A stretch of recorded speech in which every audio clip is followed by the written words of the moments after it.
I'm Liz Larson. And I'm Bill McKenna. And together, we created the Cognomovement system. And we'd like to welcome you to the New Life Perspectives radio show, where we're going to be sharing with you tools, tips, and ideas that are going to change your life.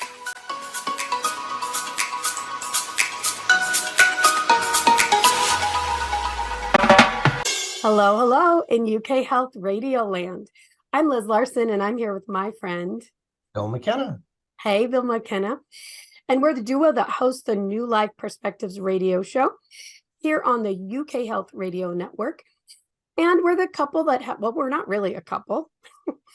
We're business partners who created the Cognomovement system. Always good to clarify that, right, Bill?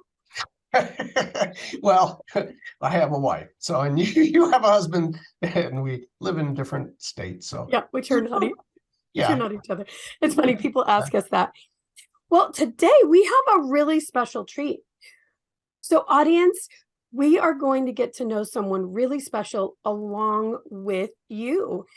This is our first time meeting our guest today, who is Heather Fleming. And she is the founder of Conscious Nutrition and a recovering perfectionist and extremist. I love that. Welcome, Heather. Thank you, Liz and Bill. So wonderful to be here with you all and get to know you more. I got to download your book and listen to a couple of your radio shows yesterday. So I'm excited to share and to connect hearts. Excellent. So tell us about, first of all, your journey. How did you get here? How did you find your way to this? Wonderful. Great question. I love this question. I feel like I was a little sea turtle / mermaid that was born in Nebraska. And like landlocked, and I had horrible allergies and bad acne, and I was on antibiotics for like 15 years. And both my parents grew up on farms. So I'm like the first generation of non-farmed kids. So my parents grew up eating right from the land. And so food was my nemesis and also my pure joy and love, but I was never felt good from food. So I went and studied nutritional science at the University of Nebraska. And this little sea turtle made her way to California and studied now more holistic and integrative approaches and was on my own spiritual path too. So I'm so grateful for the grounding and of Nebraska, but I'm also excited. I'm like a California / Nebraska girl. So that couldn't be quite very opposite at times. Wow. So you taking antibiotics for 15 years. Yes. I am going to guess that your digestion just was not working. Is that true? Correct. And when I got to left Nebraska, because I was allergic to corn and wheat and allergies, so which is, the mainstay there, the air. I even joke around that I was allergic to the air. When I got to California, my friend goes, "Hey, why don't you go see my nutritionist?" And I was just a plain nutritionist at that time, kind of I was doing the eat this, not that. That's what I was trained to do. I was, help people with dialysis. So it was like more of a university training. And so I went to a nutritionist when I got to San Diego. And after 3 days, I felt better than I felt in my whole life. And I went, I have to share this with the world. I have to help people shift their digestion. And it can be this simple, by just changing a few things. And I teach food combining as one principle. I help people also with their intuition, like what we're going to talk about. So yeah, after 3 days, my digestive health changed overnight. And then I became, of course, an advocate, maybe a little bit perfectionist extremist. And now I'm helping people just find their balance. Okay, wait a second. I know around the globe right now, people are like, wait a second, what'd she just say? 15 years of problems and 3 days and you changed your life. Yep. Tell us, back up for a second and tell us what happened in those 3 days. What did you learn in those 3 days and what changes did you make? My old 20-something diet, my first job out of college was the Gold's Gym. So, which was awesome. I was a nutritionist at Gold's Gym, and they were in love with their bodies. So I learned a lot from them, right? The extreme again. And so my old diet was, oatmeal, turkey sandwich with fruit, and dinner of like pasta and veggies. Well, that combination is okay, but very low nutrient dense, and was like a huge combustion in my gut health. So I took out all those foods and replaced them with like a little more higher density foods, higher quality density. And I went on a few supplements. The number one I went on was digestive enzymes. And those enzymes just shifted my whole gut flora overnight. And I went on like a rice protein powder to help heal my gut, glutamine, glutathione. So it was kind of a complex program that I went on, and my gut healed so quick. And then what I did is I took out all those usual suspect foods, and I brought them in slowly, and then recreated my eating plan instead of the all or none. Don't take, throw the baby out with the, I don't like that saying anymore. What's our new saying? I need to switch that one, but like that all or none type thing. So it's not that you can never eat oatmeal again, but I was eating it every day in the wrong combination. And that was back in my 20s. And I was doing that for probably a decade prior than that. So it was just constant digestive distress. I didn't know what it felt like to not have digestive distress. I think most of the planet, well, at least the US is experiencing that right now. Everybody has allergies, leaky gut, everybody's trying to get back this gut health that was just a natural thing we all had before. Correct. Do you subscribe to the idea that the gut is like the second brain?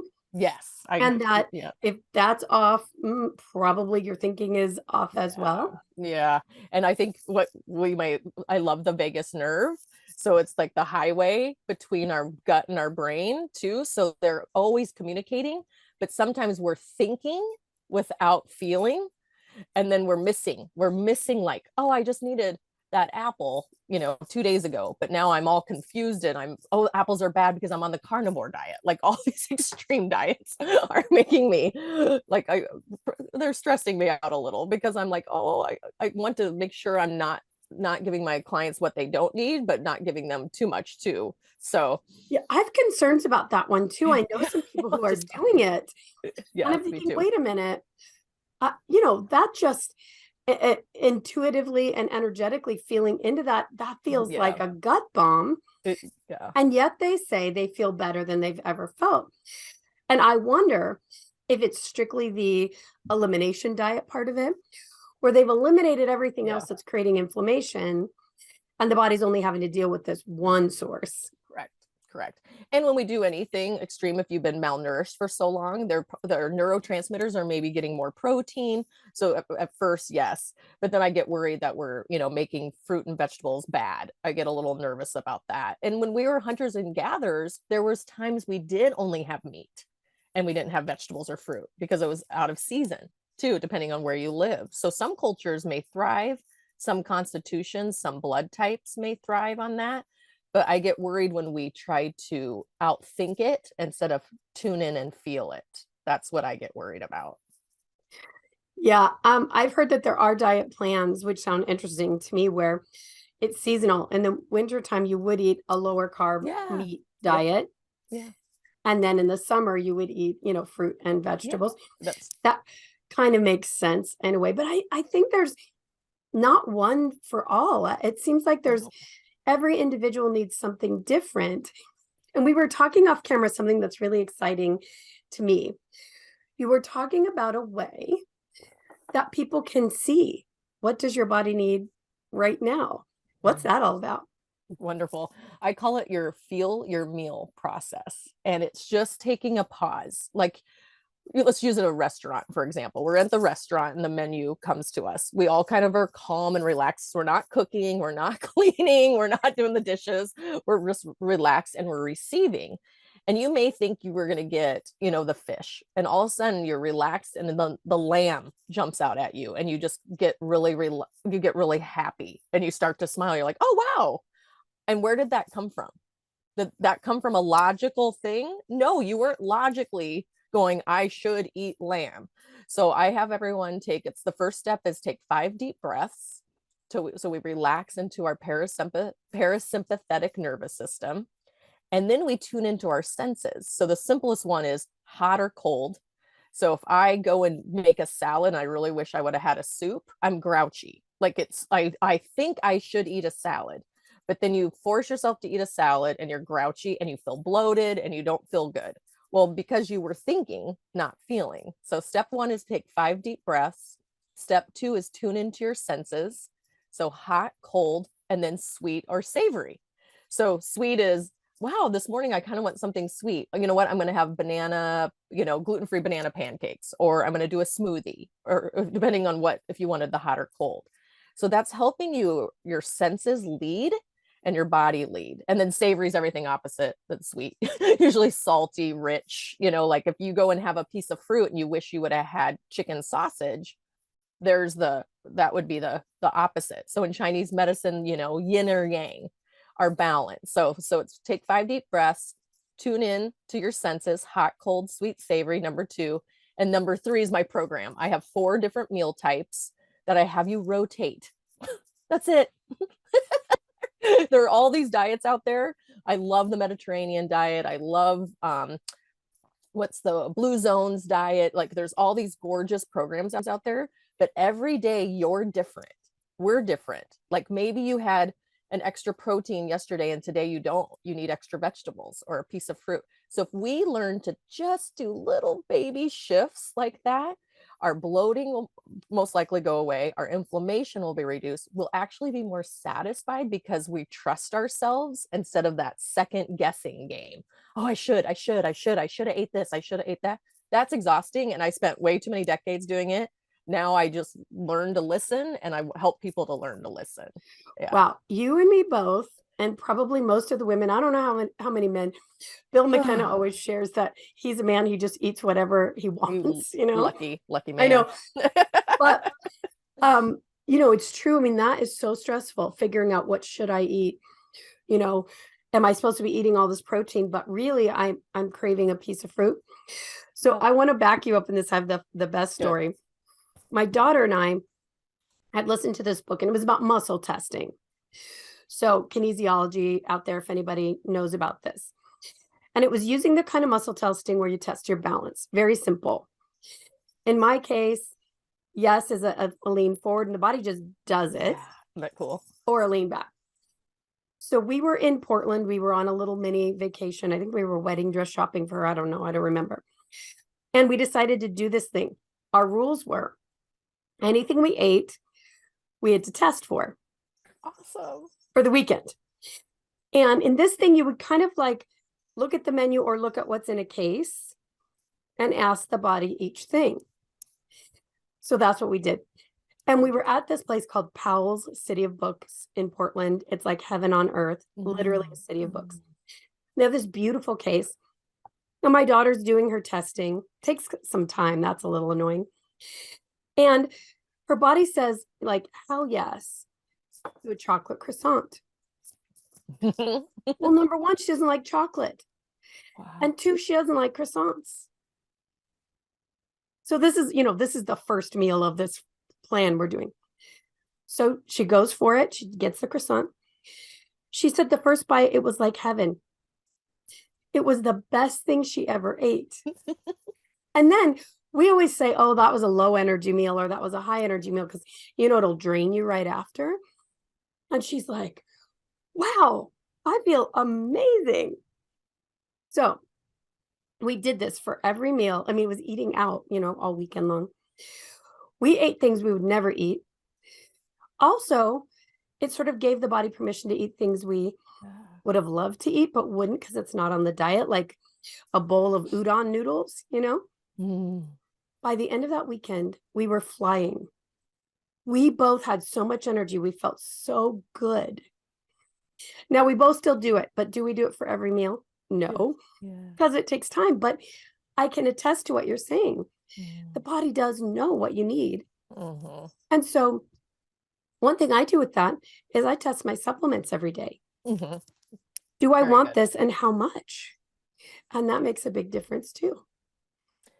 And it just helps us like be the help with the dial. Like we're not just like, oh, I'm suffering in my own life. I have to take 2 vitamins twice a day. No, we're empowered and we're like, you know what? I think I don't need this one today. I think I need extra of this one. But I love your story. And just the simplest one, croissants are glucose. Our bodies run on glucose. And I have been there and done it. And when we're not in mental judgment, then we're more aligned. So we're at homeostasis. So I call it a cascade of hormones.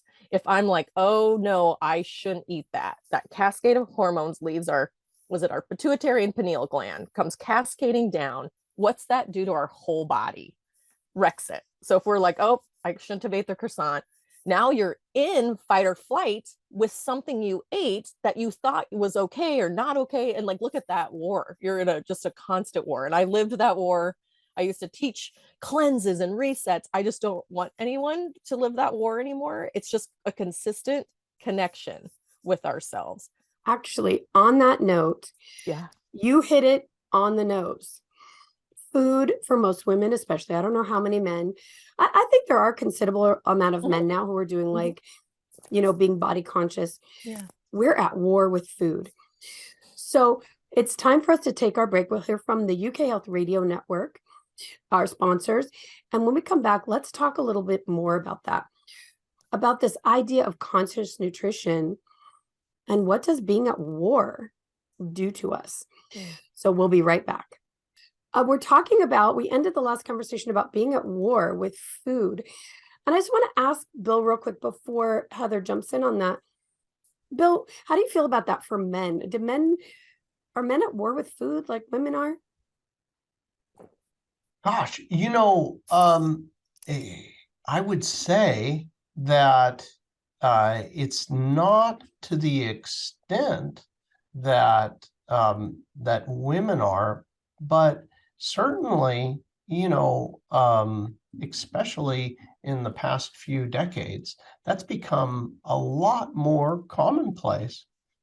And that kind of leads me to a really interesting thing that happened for Liz and myself. I don't know, several years ago, we made an earth-shattering discovery about being at war. And this discovery started when I was in the grocery store. I was pushing my grocery cart, and in the United States, because this is a global show, but in the United States, when you go to check out your groceries, there's all of the magazines, these Cosmopolitan, Shape magazine, all these different magazines. And I look over at these magazines, and all of the magazines said, get your beach body now, try the grapefruit diet, try the spinach diet, get your, and it was all these things that were women's magazines that were focused around eating and their body. And I was shocked as a man because, as Liz says, I was, at the time, I was like, hamburger, yes. Cheese, but put that on there. And you get the bacon. Does it taste good? Is it salty? If it tastes good, I'm going to eat it. That I don't think about beach body or calories or anything. Just, am I hungry? And does that look good? And then I'd eat it. I'll take that. But, I was shocked, and I was like, oh my God, these women are suffering, and there's so much focus around food and that sort of thing. And it was in an instant, literally an instant, that the thought came in, everybody has it 100% wrong. And what I mean by that is the thought was, we had developed this modality called Cognomovement. It's like a cognitive movement, and you would focus on something like, let's say, grief, guilt, whatever, and you do these certain movements, and poof, that feeling was gone. Now, my thought was, everybody is trying to use willpower or at war with food in order to try to alleviate this in my life. I should not have the pizza. And, you know, and you're overwhelmed with the pizza or fill in the blank, chocolate cake. And they would try to, with their willpower, don't feel that way. Well, what I thought in that instant was, let yourself feel it. Let yourself enjoy the chocolate cake, enjoy the pizza, and do this exercise, these movements while enjoying it. And oh my God, we went off and we tested it. The very first one was Coca-Cola. Now this woman, we basically said, listen, I want you to just enjoy the Coca-Cola. And oh, how do you like it? Well, I like it in a thick glass with ice and Mexican food, right? You know, I grew up next to the Mexican border. I'm like, I can relate. Yes, sir. What goes with Mexican food? Coca-Cola. Well, anyway, okay, I want you to imagine you're enjoying it. And it's the thick glass and the ice, and just enjoy it. And then we did the Cognomovement exercise. And within a few minutes, she had this sensation in her belly button. And then a few minutes later, it moved to her, right to her throat. And then a few minutes later, poof, it was gone. And that was it. I mean, she literally, after the process, she said she just had absolutely no desire for the Coca-Cola anymore. Not only that, but when she went to drink it, she said it tasted metallic. And anyway, that was the very first one. And then Liz, oh my God, Liz, I mean, her stories abound. I mean, they literally will make you laugh so hard because, you know, there was, Liz did a session. You got to tell the session with one session that you did there. I think it was, I can't remember what it was, but what I do remember is the look on the face afterwards. But Liz? There's just so many.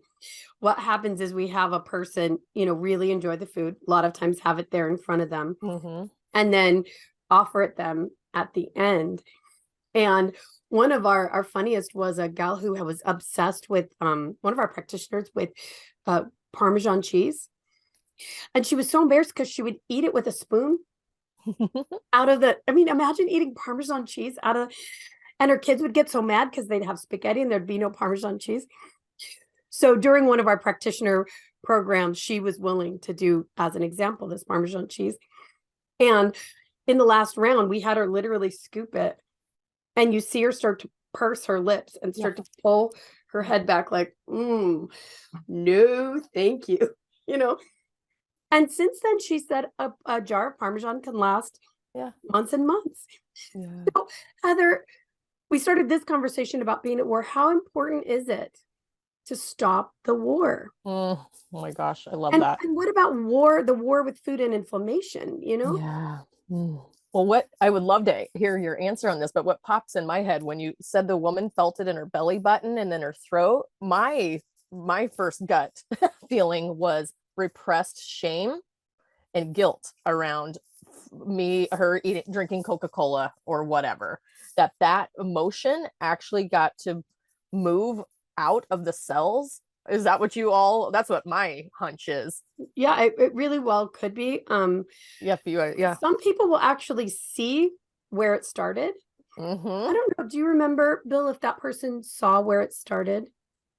You know, I on that particular session, I don't remember, but subsequent to that, almost every session goes something like this.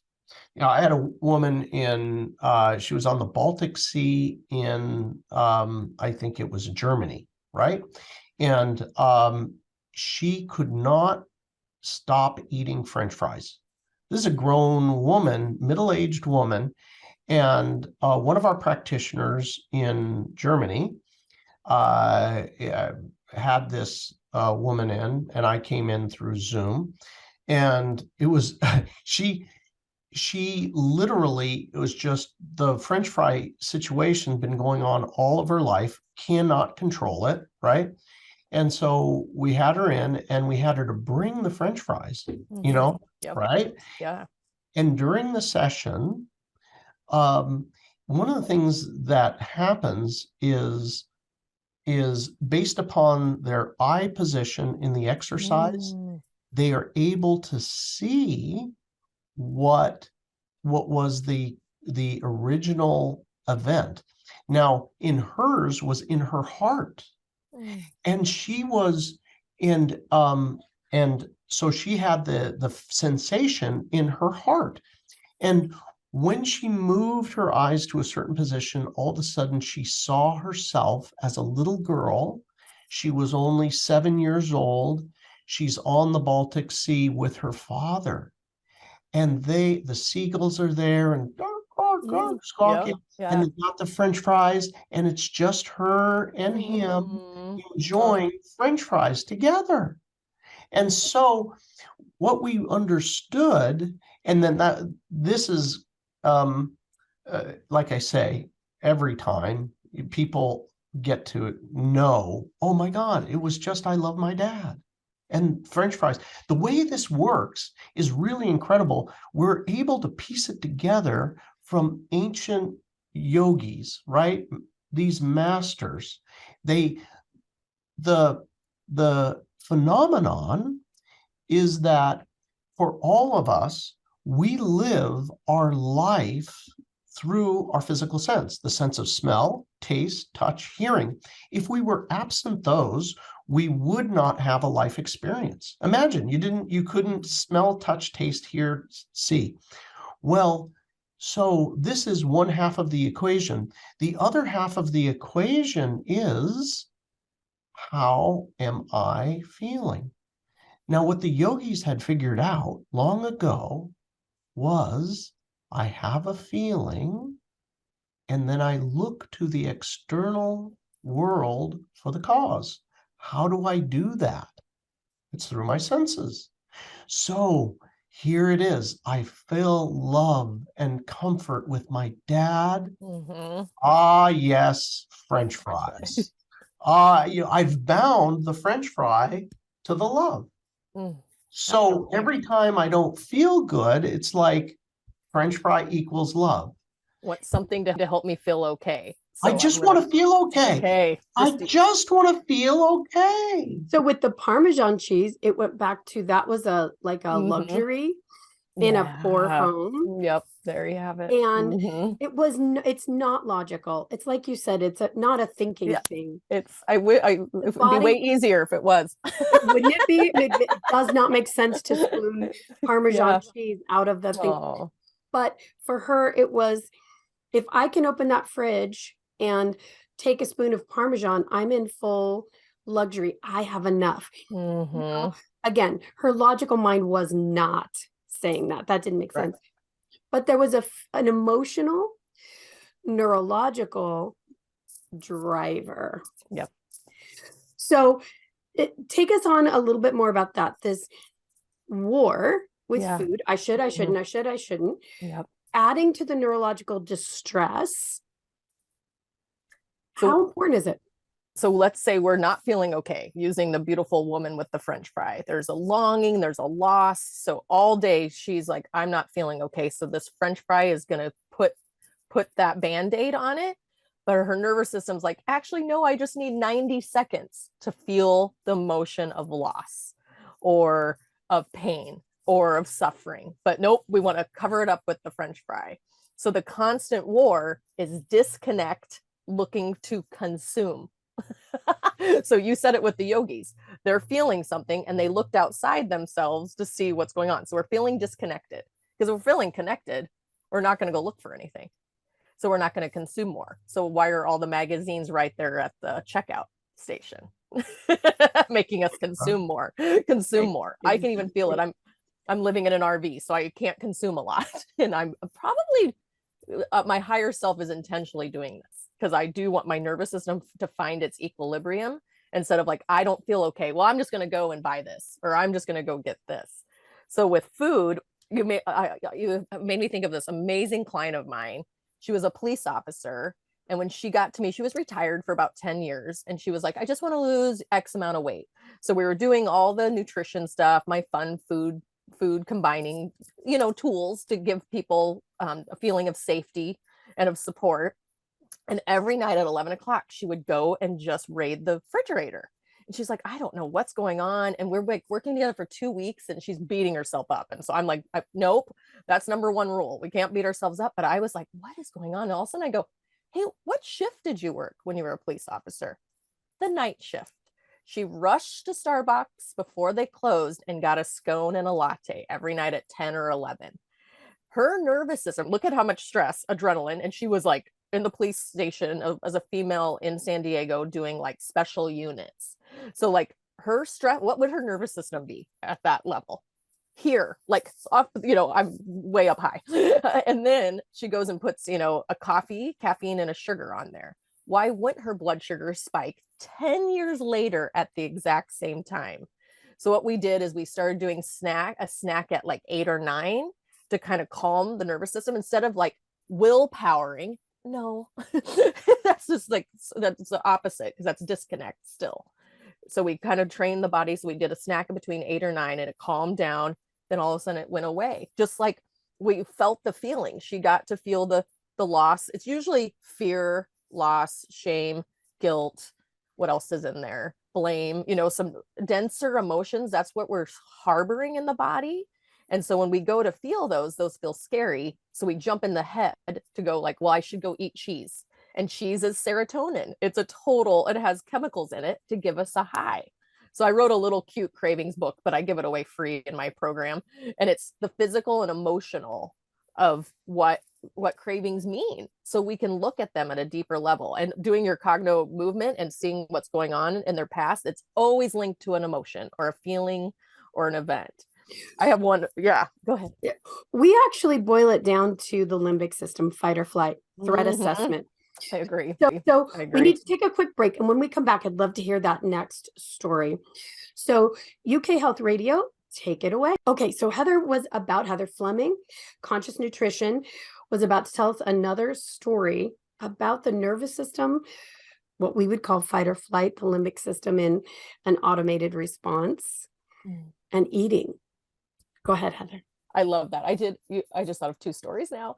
I posted a picture of like a cookie at a seminar. And before I posted it, I had everyone just kind of relax their nervous system. So I had them do their 5 deep breaths. Then I posted told them to catch what the first thought is that comes into their mind when I post the cookie. And I would say 80% of them had judgment about this fake cookie up there. So lovely Bill doesn't have a lot of judgment around food. That's why he has such a lighthearted relationship. I was born with judgment around food. Like, oh, that makes my stomach hurt. Oh, that doesn't make me feel good. I'm scared. Like I was in fear mode. So this cookie, 80% of the people had a fear response to a posted cookie up there. One was like, remember that her mom or an aunt said, you're a little piggy if you keep eating. One remembered that thought, and she had like an emotional, like a movement of emotion. And she like she looked like 10 years younger in like 5 minutes by just moving that memory out of her body, right? So the nervous system has storing it all for us in our brain and our body, but we're probably trying to control it from our mind versus she just let that feeling come up. So the little piggy, and she got to like really heal that. And I had one about a donut. Like even when we say the word donut, you can watch some people's energy be like, yeah, woohoo, donut. And some people are like, oh, I don't eat that. I'm like too self-righteous. Oh, I don't eat that. I don't do that. Like that type of thing. So when I started to retrain my nervous system from being an all or none perfectionist nutritionist, I let go of the judgment on everything. I went, you know what? Every day I'm going to wake up with a clean slate, and pizza's not bad. Donuts aren't bad. I'm not going to expend so much energy labeling all that bad. And I'm not kidding. 90% of what I ate was wonderful. And then when I had the donut, I tuned in. I go, ooh, does my body or mind say yes? So it was Easter it was Easter Sunday. And I grew up back in Nebraska as a Lutheran, and we'd go get a donut after Easter Sunday. So I was in LA visiting friends. And I woke up wanting a donut. I was like, well, I'm not really hungry for a donut, but it kept nagging at me. So I'm like, I don't even know where a donut store is. Finally, it's like been an hour. I'm like, fine, I'm just gonna go get a donut because I'm practicing, this release and letting go. Then all of a sudden my heart felt, actually, you just want to call your mom. And that's all I wanted to do. So I linked the donut, and then I think I had a glass of champagne instead of a donut and talked to her. But like I linked the feeling of pleasure and calling and emotion. But I was like, why am I craving a donut? And then right when I grabbed the keys, I got the feeling to call my mom. So that was it. So that's why I don't want us to sit there and mentally judge when there's something else that our bodies are trying to relay to us, that you may want to donate with your friends, next week and go make a play date about it. But you don't maybe want to eat it by yourself. So instead of judging the information, try to utilize it or play with it, be a little more lighthearted with it. Otherwise you're in fight or flight all the time. Like, this is bad, that's bad, this is bad. Yeah, it's so interesting what food does for us individually. Mm-hmm. We tell a story in our book, Suffering is Optional, free download, by the way, guys, as well, about a person whose life was ruined over popsicle. Oh. Literally ruined at 4 years old over a popsicle. The nervous system does weird things associated with food, and whether or not we're loved, whether or not we're cared for, whether or not we're wealthy, fat, skinny, accepted, unaccepted.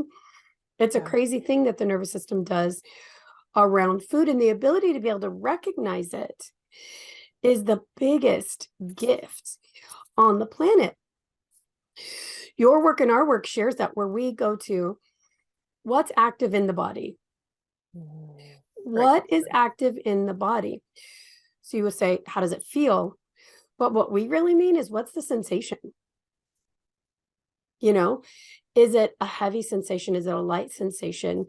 Did your stomach just clamp up? Did your throat just feel strangled?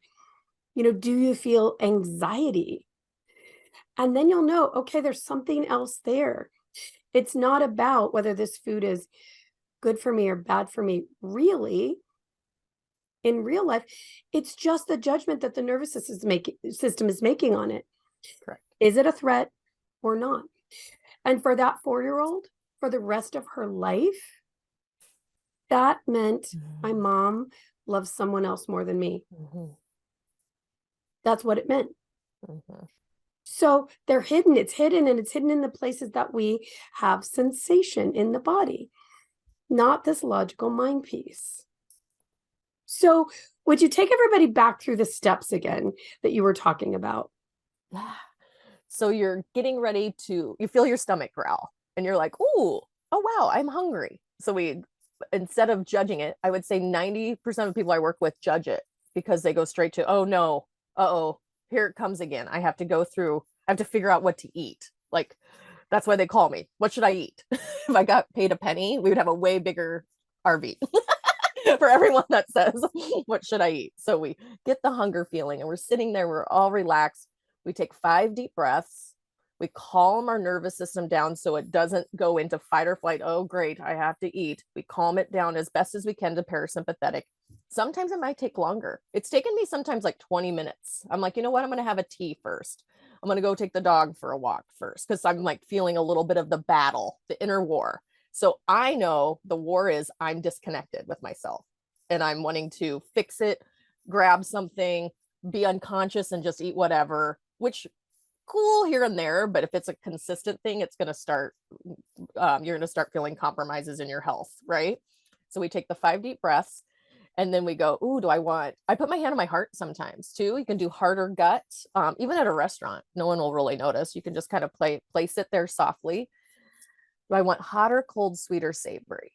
And that's you giving your body permission to give you information. Like, we've calmed our mind so we can receive information from our body. So we're like, okay, what do I want? I'm kind of hungry. Hot, savory. I want hot, savory. So I'm like, oh, I get to cook. I'm going to cook something. Oh, wait, I have leftovers. This is exactly what I wanted. I didn't even know I had leftovers in there. There'll be times that my nervous system anticipates my needs, and I'll buy something and I'll be like, I don't know what I'm going to do with this. And then 3 days later, it's exactly what I wanted. And that's because I'm in the state of flow and not fighting and flighting and judging and shoulding and controlling my food anymore, which I did for decades. And that's why I still teach nutrition, because I don't want people to live like that anymore. You can do little short-term experiments if you want to try like a program, but for long term, this is the deepest connection. This is you doing muscle testing on yourself all day and getting back into a connected feeling. So 5 deep breaths, hot or cold, sweet or savory. And then I have the 4 different meal types. So one's like kind of like paleo, one's kind of like Mediterranean, one's more vegetable based, one's more healthy fat based, and one's like just eat whatever. So I have 4 different cute little meal types that people go, you know what? Because sometimes we go straight into autopilot. I'm going to do meat and starch, because most of us grew up with meat and starch on our plate. And then they're like, but sometimes over time that can compromise your digestive tract. So I'm like, which one are you craving more? You know what? I'm actually not craving meat. I really want I had cauliflower pasta with, pesto the other night, because I was like, you know what? I don't want protein. I don't really want starch. I kind of want it in the middle. So our autopilot sometimes isn't always supporting us because it's our mind. So I have people kind of just play with the 4 different meal types, which is my program. And then, and just keep seeing how you feel after, seeing what comes up. Because it's usually an old fear, like, oh, if I don't eat enough now, I'm going to be hungry later and I don't trust myself and I'm going to gorge. Like that old programming has nothing to do with the present moment. That's fear in your nervous system. And then you're putting yourself in fight or flight, and you're not even, which isn't even true, because you're not even hungry. So, oh my gosh, I was raised like that. My mom had hypoglycemia. She was really, really sick. And she learned how to eat a hypoglycemic diet, or a diabetic diet. For those of you who do that, it's a certain amount of fat, certain amount of protein, certain amount of carbs. I lived like that. Like it was the absolute golden rule. Like, and it's almost like a religion to break out of that paradigm. Like, I mean, yeah, I guess it does help you moderate what you eat, but maybe that's not it, So there was a lot of stress for me around that. Like, oh, if my body literally just wants some rice and vegetables right now, nope, can't have it. Yeah. But with your mom's program, I would freak out. Yeah, because there's not enough protein. There's too many carbs. What if my blood sugar crashes? You know what's funny? My mom had hypoglycemia, so did everyone else in the family. Yep. When I realized that's not necessarily true, no, I don't have that issue at all. Haven't had it for years. Well, I'm pretty good at knowing when I need to eat. My blood sugar's a little low. Yeah. But I don't have hypoglycemia. But my neurological driver was, this is what we do. This is what our clan does. This is how we stay healthy. Only we weren't staying healthy. Oh. It's a chronic fight, like that war we were talking about, with food. And then later on, I started to visit my family in Sicily. Typical Italian family. They eat a coffee and a scone or brioche for breakfast. They eat pasta and vegetables at lunch, maybe a little cheese. And at dinner, they have pasta with some protein. Yeah. And that's what they have every day. And most of them are quite thin and relatively healthy. And there is no fight about food. That's what you eat. And they enjoy it. In fact, they often talk about cooking and other meals, and they laugh. It's the only place, you're at an Italian table if you're eating and talking about the next meal. Yeah, cool. That's cool. So that was a long time ago, but it made me start to think, wait a minute. If they're doing this, and on average, they're a whole lot less fat than we Americans, something about what I've learned is not accurate. Their pleasure part of their brain is connected to their gut. So their gut, like that highway is not in discord. They're not in disconnect. They're like, this highway is accepting all the food we eat. So we absorb all of our nutrition in our small intestine. So if we're clamped up, like right under our heart, we're clamped up and we're in war, we're not absorbing nutrients. and then we become toxic. That's all nutrition is malnourishment or toxicity. And you're one or the other. Yeah, you need nourishment to release toxins. Well, their body's receiving nourishment and pleasure all day and connection, that there's no room for the toxic buildup or no room for malnourishment. Yeah, no, they have rules about, what kind of bread you can eat when. It looks exactly the same to me, but this one's for breakfast. This one's for dinner. And you know what? I really started to look. I started to notice, what's the difference that makes the difference here? And in their grocery stores, they were much smaller. Yeah. They did not have a whole aisle of chips and cereal.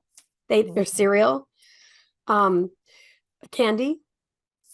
They had a couple of little stands here or there, but what they had is a whole lot of fresh food. Now that is starting to change, but they weren't in this position of craving all this non-nutritive food. There just wasn't any of that. Yeah. Oh, let's go out in the evening, 10 o'clock at night. So here's your intermittent fasting thrown out the window. After dinner, it's hot during the day. Let's go out at 10 o'clock at night, literally, and let's get a gelato. Yeah. Or a cannoli. And everyone's joyful about it. There's not like, oh no, I'm on a special diet. Yeah. A little more now, that is true, but it wasn't. And so I'm looking at these people thinking, okay, something is not right about the way we've learned to eat. So that helped me shift my ideas. I would say the worst started with us doing processed foods. And then we thought, oh, low fat, non-fat. Okay, high fat, no fat. Like it just kept swinging back and forth. So it just shook up like our true north. And Italy hasn't shook up their true north. They're like, we're Italians. We're going to just stick with our lane and what works. Greece, they stick in their lane with what works. My parents felt great when they lived on the farm. They stuck in their lane. And then all of a sudden we went to, I remember when our family tried, my dad drove the dairy truck back in the day. And we tried to go to non-fat milk, and we all looked like, in like a week, we looked green. Like it was like toxic to our body. Like we were like, no way, we can't. So we started to follow what doctors were saying, eat oatmeal every day. Well, that doesn't work for everybody. Like it throws me off. I love oatmeal, but I can't eat it every day, but can't eat eggs every day. So we created this crazy confusion when our lane is like, I bet some of your family members some days go, you know what? I'm not going to do pasta today. I'm going to have something different. Like there might be one day a week that they kind of just maybe like just tweak it. Not even a radical change, just a teeny tweak, but that's because of their connection and their joy, and that they figured out what works. Yeah, what they'll do is they go to a restaurant, and my family's from Sicily, so they'll have something called frutti di mare, and it's a plate of shrimp and mussels, and it's just seafood. And they'll rarely have pasta with it because they can do that at home, or they'll have spada, or in English it's swordfish, right? So they'll generally, that's their time that they go and have something, most cultures do food combining. Like most cultures have like, oh, we don't do this with this, we do this. And we all personally have it too. Like, ooh, I'm not going to have an apple with another banana. Like that doesn't quite sound right. Like that's not great food combining. So all food combining is finding out your balance so you absorb nutrition better and you detoxify better. That's it. It's just finding out what works for you, how, like with vegetables and fruit. Some people can do great with, extra fruit. Some people can do great with extra vegetables or extra protein. So all food combining is just learning what food groups go best in your system. That's it. That's great. So tell everybody how they could actually find out more about you and actually work with you. Thank you. I'm consciousnutrition.com. My friend gave me that domain name like 15 years ago, and I've been growing up together with Conscious Nutrition. I felt like it was too big at the beginning. I was like, oh, this is too big of shoes to fill. But now I talk about I always wanted to be a nervous system nutritionist, but it wasn't sexy enough for marketing. So I call myself Conscious Nutrition, and you can just find me at consciousnutrition.com. I do lots of blogs and videos. I have an upcoming program starting at the end of the month, or you can work with me anytime, but I'm doing a live program where it's called Steps to Increase Your Nutrition Intuition. And it's for 40 days practicing this feel your meal process and trying the different food meal types and seeing what works for you. I'm not your guru. I can't do muscle testing for you every meal. You got to figure out yourself. I'm here to be the happiest cheerleader, because when I found my joy and lighthearted relationship with food, I just can't not share it. So. Oh, that's great. Everybody around the globe, you work through Zoom? Yes, all Zoom. Yep. Yep.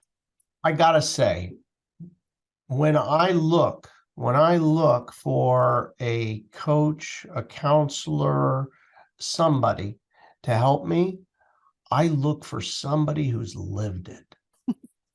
And Heather has physically lived the pain, and she has healed herself. This is the woman you want. Reach out to her. She can help you. She understands. So thank you all. Thank you for coming on, and we look forward to having you on again. Oh, thank you, Bill and Liz. Yeah, I mean, it really sounds like a beautiful program. I mean, I love the idea that it's not what we hear, go full carnivore, go, full vegan, you have to do it. They all physically feel to me like an assault on the body, on the nervous system, on the mind, more restriction, more weird thinking. I'm all for, I do know there are some things like juicing plans that people do for medical for a period of time. Correct. There's a real reason, detoxification, but I'm talking about lifestyle plans. This sounds so much softer and more graceful and intuitively right for a nervous system. It fits you. It's not something that someone else has contrived and then you're going to try to force your system into it. So for me, that sounds really, really beautiful. So we need to take a quick break. So UK Health Radio, take it away. Okay. So I always tell on myself when we're talking, and this is the craving stories. I have the craziest stories. I got whammied once watching someone else's session. Bill was leading a chocolate chip session. It was when we were first doing Craving set via Zoom. So this guy, I don't know where he was chocolate chips. And we watched very carefully what the nervous system is doing. So I remember it was a little dark. Do you remember this guy, Bill, the session? Oh, yeah. We had one of these, I believe it was like one of our free events. We have a free event once every few weeks. We call it Cogno Hour. And then people come on and we will do actual live sessions of Cognomovement to help with whatever the issue, guilt, grief, anger, shame, whatever may, or, helping them to get what they want in their life. But this particular day was focused around cravings. So we had, I just started walking through doing the exercise. Chocolate chip cookies was his thing. He said, I can't keep from eating. And, growing up in the United States, right? Tall House chocolate chip cookie. That was it. My mouth just watered a little. Yeah, right. Right? Right? I mean, that's how it is, right? Yeah. I mean, that's just straight up love. Yep. Totally. Like, who cooks the chocolate chip cookies? And who, it's you cook them with your mom, right? Yeah. And so that's a so amazing. It's an emotional thing. I remember my daughter, when she was, it was funny as hell. She was, I don't know, maybe less than 2 years old, 1.5 or so, could barely talk, 1.5. And she's literally sitting up on the counter and I'm making first batch of chocolate chip cookies with her. And I'm like, okay, we put in this and we mix it and we're doing it together. And then she grabs, it was so funny. Well, my head's kind of turned, and she got 2 fingers right in the thing, and she reaches in and the cookie dough, and she puts it in her mouth, and she's, oh, this is the first time I couldn't believe she came up with this. Oh, that's delicious. Delicious before. It's like, that was awesome. Oh, that's delicious. It's delicious. So we've got this guy on camera. Yeah. We're learning how to do Cognomovement remotely, because before that was very physical and in person. And so Bill's leading, and I'm watching very carefully to see how his neurology is changing. Okay. Because at that time, Bill's leading the session, but he's not aware of being able to do both at the same time, because we just didn't know how this thing was going to work.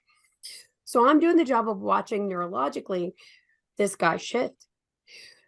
So it works great. I don't remember the feedback, but he was at a 0. We call it neutral. Cool. On chocolate chip cookies. Had him there in the house, I think. You went to bite one. No interest. No good. Okay, fine. So I don't keep chocolate chip cookies in my house because I have an excuse to nibble on them. I could have ice cream in the house, won't touch it. I could have cake, pie, nothing. Candy, forget it. But cookies, they can't live in my house, so I don't buy them. Like, I don't buy them. So there was this place that I think it's called Crumble, came into a town nearby us. My daughter's like, you gotta go, it's amazing. So we go, everything smells amazing. There's these big, fat, juicy chocolate chip cookies, looked fantastic. We buy some. I take a bite and I'm like, that doesn't taste like anything. And she's like, you're crazy. What's wrong with you? Like, that's fantastic. Yeah. And the smell of it should have tasted vanilla-y and chocolatey and yummy. It tasted like nothing. Wow. I'm like, well, I dodged that bullet. Not going to be going to that place again. And I never have. I never went back. Like, but I was afraid because those were some dang good looking cookies. Yeah. I don't think anything about it. Maybe a few months later go by and I make cookies for my son. And I would hide stuff in them like chickpeas and almond flour and for nutrition. They're really good. And a couple of days passed and they were on the counter and I realized I hadn't even tasted the dough and I hadn't had a bite of the cookies. So I said to my son, hey, are these any good? He's like, oh my gosh, Mom, those are the best cookies you ever made. So I tasted it and again, nothing, like cardboard. And that session came back in my mind. Yeah. Like, dang it, I got whammied. Yeah, whammied. I love that. Right. Okay. But what was interesting about it is, things like golden Oreos couldn't live in my house, butter cookies. We make these Italian cookies. And what's interesting is now they don't have much interest for me either. Yeah. They don't taste bad, but I don't have a driver. Yep. The operating system is what I got. That's what I totally got. Was I even did with my program. I have, how many do I have? Five different food relationship types. One's rebeller. So I'm even feeling my rebeller be sad that I would become like that I would be sad that I don't have that connection to chocolate chip cookies. And I'm actually thinking of some of my clients like, oh, but that was something that was important to me. So there's rebel, number, comforter, connector, and guilter. So our operating system is part. So it sounds like you moved something in your operating system around whatever that cookie was you were receiving from that cookie. So with nutrition, I always felt like it's deeper. It's our nervous system. So I have little mantras for each food relationship type, but I totally was with you. I'm like, I'm rebel. Obviously I always say I'm a rebel with the cause.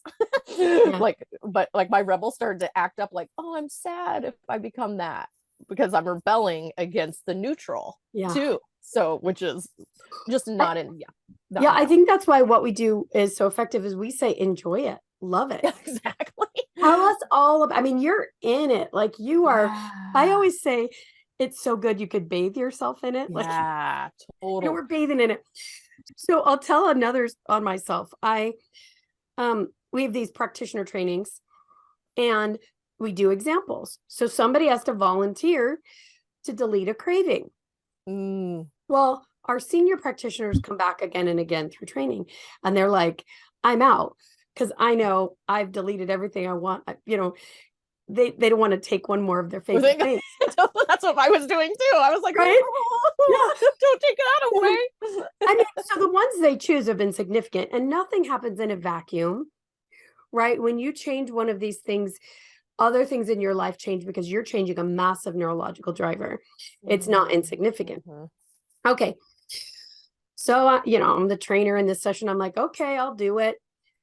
And there were these chips. They were the kettle wavy salt and pepper chips.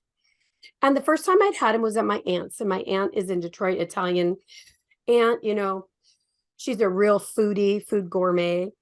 And these were like hoity-toity chips, you know, to me. So every so often I would buy them and I would put them on the counter while I'm cooking dinner. We know better. We don't eat chips while we cook dinner. So I'd munch these chips. Now, I would not call it a craving, but I liked them. And I also didn't need the extra calories, right? Okay. So this is what I choose. I choose these chips. So I'm like, oh, okay. But what happened is I must be really sensitive to this particular set, the craving set, is I don't even want to look at those in the store.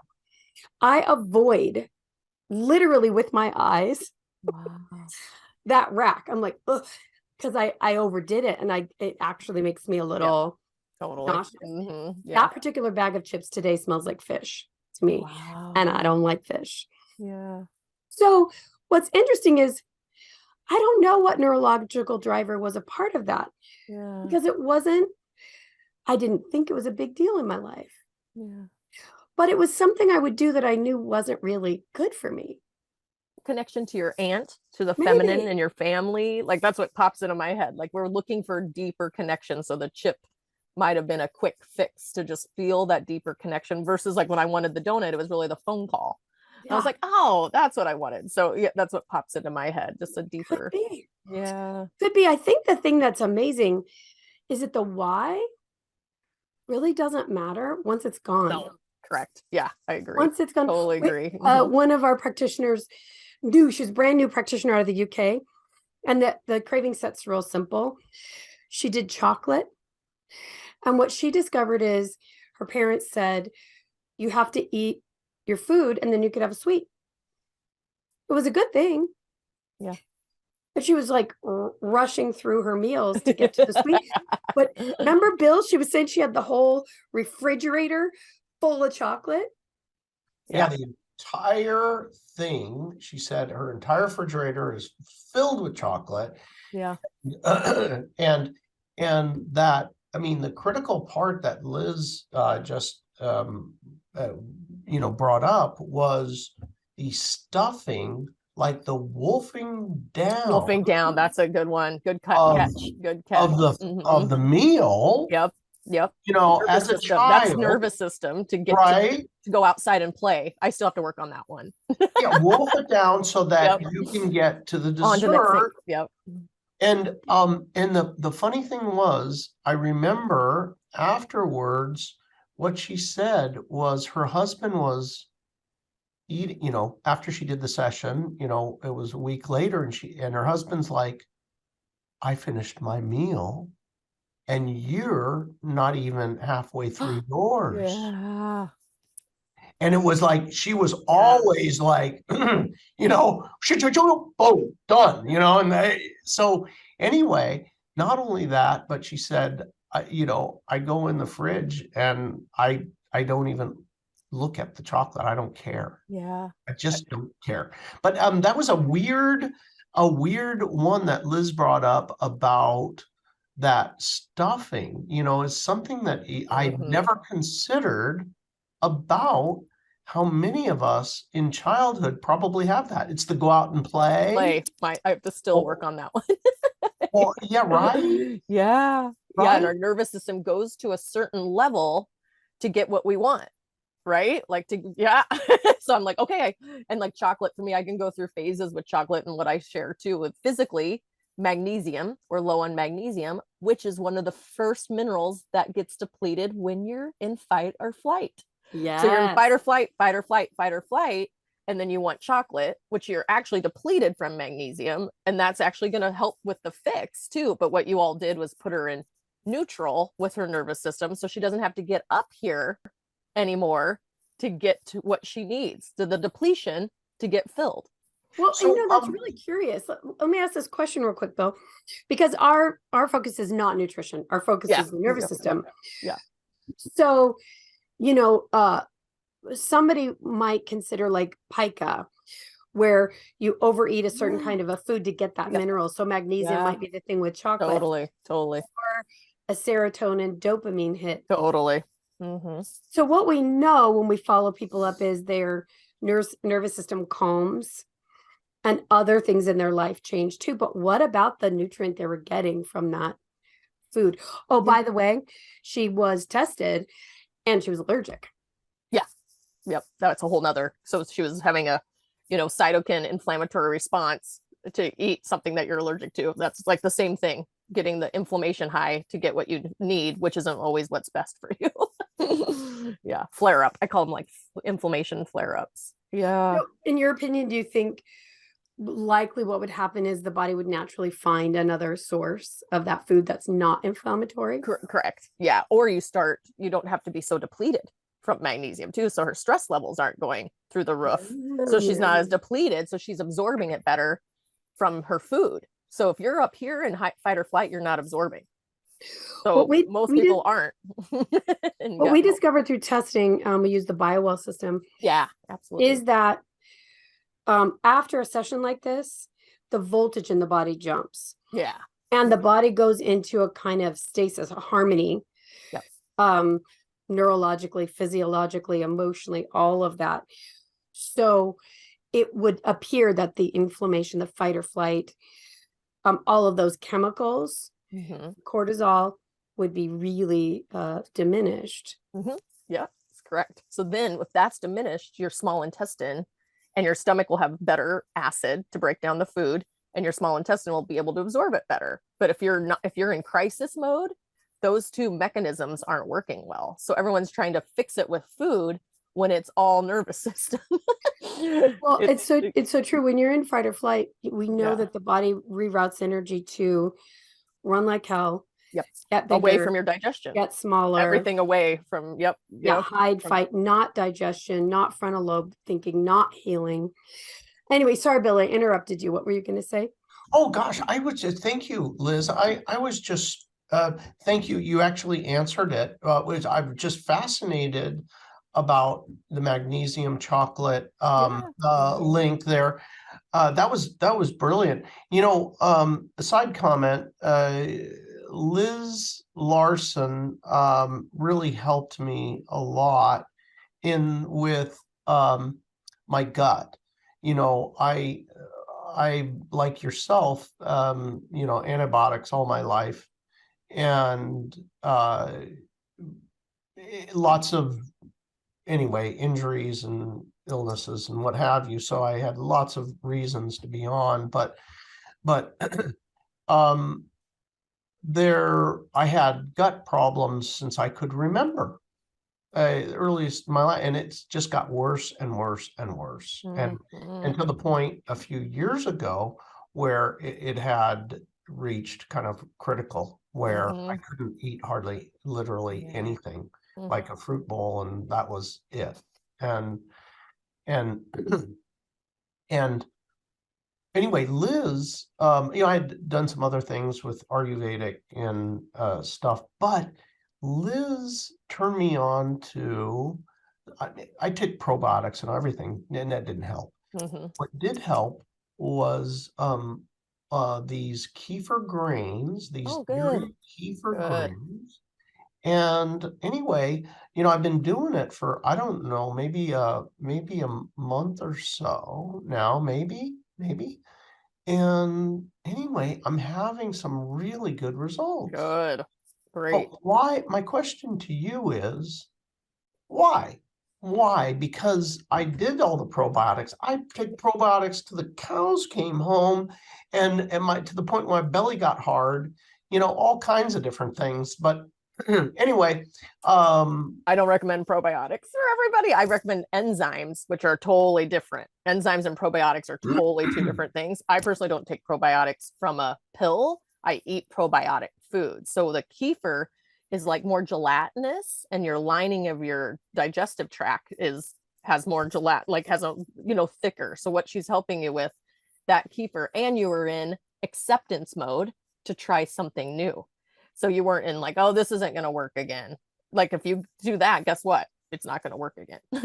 But you were in acceptance mode, and you're like, oh, so it just feels like it's a win-win. And I'm not the biggest fan of probiotics. I don't recommend one over the counter for people. I want them to do tons of other things first and then add that in, because our body makes our own microbiome, makes our own bacteria. So if you're throwing in extra bacteria, your body might go at war with each other because you're forcing it extra bacteria when it's maybe not ready. So I just want to clarify for anybody who might be listening to this, we're not talking about kefir from the grocery store. That's a lot of sugar. Great. Yeah. This is and like a few strengths. yeah. This is getting the ancient kefir grains. They originated in Turkey or Russia. They actually, there was a kidnapping and a war over kefir, because the kefir grains, because it helped them preserve their food, their milk, but it also kept them super hardy. And what it does over time is it helps, it's one of those things that can really help break down toxicity in the gut. It can break down chemicals. There's a great book by Donna Schwenk about it. Yeah. And then it slowly converts your bacteria, kind of killing off that bad bacteria and balancing out the good in a super gentle way. And Bill's had some good results in a month, but it's easily a 6-month thing. Yeah. But it's not therapeutic. It's not really a supplement. It's one of those things that in other countries, it's a staple. It's their food. Correct. It's what they do. And so we're the only culture without a fermented food as our staple, like kimchi or yogurts or what this kefir, like it's just normal to have that be in a part of your daily diet. And we're like, our fermented is ketchup. That's right. That's the closest one we got. What that made me think of as Bill was talking is about this war that we're talking about in the body and the inflammation that's caused by it. We eat so much crap. We even inadvertently, even if you're trying to eat organic or whatever. I mean, there's a lot of stuff in American food that we don't want to eat, but we get. And it made me think that, our gut is so inflamed. It's at war a little bit with all of this stuff. And, there's the gut-brain connection, the vagus nerve. But that's something like a kefir that assists. Supports, calms that inflammation and stops the war a little bit, quells it, starts to reverse direction. Maybe I agree. I think that's why intermittent fasting took off so well, that people started to feel like a respite from that war. But then I get worried that we're still in control and we're not listening to like, hey, I'm kind of hungry right now. Like, but nope, I can't eat. So that's again another extreme. However, there is a time or day that you're like, ooh, I'm just going to try this. Like even this morning, I was like, oh, I'm going to let my stomach catch up. I'm like, it feels behind. So we can wake up as a human and go, ooh, I'm a little bit in an inflammatory response today. What do I need? Instead of going into autopilot, like, oh, I better get my protein in. My body's like, oh, give me a minute. Just give me a minute. Like we don't listen to the pause. So I think that's why intermittent fasting took off, is exactly the reason you said, to give the gut a respite. And that's how it healed a little. But again, over time, I see that it doesn't do great with a lot of my clients. So again, all or none. You know what that made me think of? There was a period when all of a sudden the government started to tell us how to eat. Yes. That's I was thinking about like my grandmother. My grandmother was an amazing cook. Her mother was the worst. For an Italian woman, it was the worst. But they ate what they ate. You know, here's what you do. This is how we eat. And then all of a sudden, what was it? Around the 1950s, I think, they started to tell us, oh, you need to eat this. That's with this. And you need to eat that. Yep. And you're going to be healthy. Right. And guess what? We're going to start subsidizing that thing that you need to eat more. Yep. And so you now it's gotten so twisted that if we hear on the news, just eat meat or just eat fruit. And I understand all the reasons not to eat bread. I know our bread it can be very toxic, but bread's been literally in the Bible, it says the staff of life. Right? Yeah. Sourdough. It's what people used forever to live. Yeah. And now it's the enemy. Yeah. It's just, it's like they put all the ideas that everyone just knew how to eat for all these years, you know, like cows know to eat grass, and put it in a blender and then threw it back on us. Yeah. Yeah. What do you think about this too? I'll be working with clients and I'll feel that their nervous system is ready to go to this acceptance mode, or what do you all call it? Neutral. I love that. Neutral acceptance mode. Like the chips don't own me and I don't own the chips. Like I'm just neutral now. I'll see my clients get there and then run like that. That's almost that fear of like me, my rebel a little bit about the cookie. Like I'm almost scared to let my nervous system trust myself, because then I'm, you know, not listening to the news and listening to what everyone else is eating, and I'm away from the pack or something. So I actually just had a client that I just thought of as you were talking to, that she was ready to go, like ready to have a new nervous system, like a new cloak. But then she was like, nope, I can't. This isn't going to work. This isn't going to work. Isn't that interesting? Yeah. So we know that when a person's ready for to have that deleted is when it happens. Okay. You know, I mean, you really do have to be in a place of, okay, I'm willing. Got it. However, what happens with what we do, we're literally in conversation with the nervous system between the brain and the body on the power lines. Okay. So as the person is enjoying, the way our system works is every part of their nervous system gets a look at it. So your left brain has a different opinion from your right brain. Totally. Yep. And the part of your physical body that handles emotion and physicality, kinesthetic, sorry, can't think, has a different opinion than your logical mind and neutrality. And then there's a part of your visual reference, part of your body, ideas and inspiration that has even another idea. So our work, it takes about 20 minutes, this craving set, moves them through letting their body, their system see all the perspectives. Ooh, cool. Okay. And then it chooses again. Well, what happens is the limbic system gets a look at, oh my God, that's not a threat. Yeah. That's a popsicle. Yeah. You know, that's not a threat. You know, that's a salt and pepper chip, you know? Right. And what happens in the physiology is it just gets to neutral. Okay. We know when there's no automated response, no physical response, the brain actually forgets. You get amnesia. Yeah. You will forget. If I didn't talk about this all the time, I would forget why I'm not interested in chocolate chip cookies. Yeah. You just literally, the brain does not give a crap about something that there's not a physical driver for. Got it. So after the session, people never run. They just don't have an interest one way or another. It's pure neutrality. So our gal with the chocolate, like when she told that story, it's really recent. I thought, oh my God, your whole fridge is full of it. It was morning to night, her constant focus. Yeah. Yeah. It's gone. Like you would imagine that would feel really empty. But she said it didn't. She said Now she has interest in other foods. Yeah, true. Yep, I agree with that. She actually can taste other foods. Right. She can sit at a meal and have a conversation with her spouse. You know, there's a lot more presence, presence instead of chocolate, like taking up so much of your energy field. Okay. A lot more space in her whole system, not just her brain. Yeah. For everything else on the planet, instead of just this one lane. Hyper vigilant. The nervous system kept going for, even though it's funny because even though she was allergic to it, it was causing inflammation. Yeah. Her body still found that calmed the threat somehow. Calmed the threat. Yep. Got it. Now there's none of that anymore. It's not good, bad, or ugly. It's just a thing that exists on the planet along with me.